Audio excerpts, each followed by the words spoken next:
Today we're looking at Charlie Murder, a 4-player co-op beat-em-up from Ska Studios, who are famous for the Dishwasher series on Xbox Live Arcade. It's a dark and grungy beat-em-up with lots of RPG flair. There's 5 characters to choose from, all members of Charlie's band. You've got your tank kind of class, your mage, your healer, your damage dealer, and all these can be customized with different items and stuff that you pick up along the way. Charlie Murder is all about playing and replaying areas along the way to level up and customize your character. Like we said, it's 4-player co-op, so you can bring friends along the way, and that's online, offline, or a combination of the two.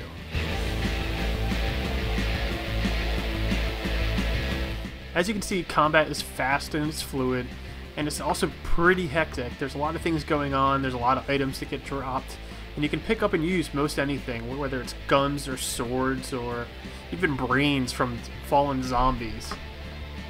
Speaking of zombies, this game has an obscene amount of enemies you'll face off against. I don't even know how to classify some of these. Like I said, zombies, you've got witches, you got ninjas, you got these big, burly, Frankenstein-looking guys that like to eat the brains of the fallen enemies, and of course you've got a Grim Reaper. Each area culminates with a boss battle, and the boss usually drops some pretty good items for you to use. You can take these items with you. This item system borrows a lot from games like Diablo.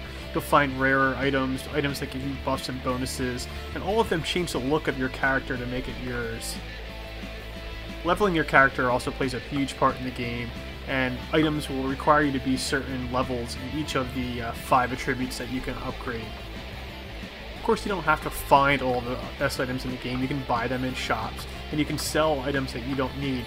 Your backpack does have limited space, but you can upgrade that as well. One thing I found very impressive was just how deep this game goes.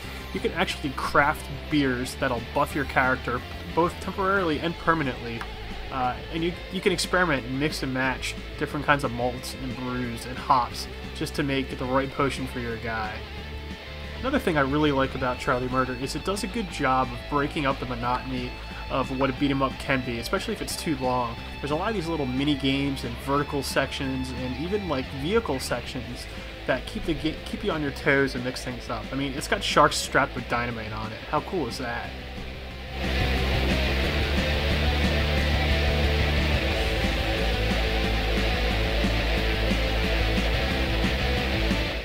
As you get further in the game, you realize that combat's a lot deeper than you previously realized. There's a blocking and a countering system. There's tattoos which you can use to unlock special abilities for your character. All these things play together, especially in co-op, where you can buff your friends and really, clear out a room full of guys if needed to buy yourself some time to progress. It's almost puzzle-like.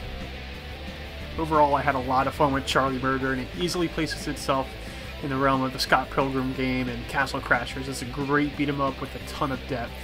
There's a lot of little cool things to find within the game, and despite a few technical issues, I think it's worth your $10, especially if you can bring 3 friends along for the ride.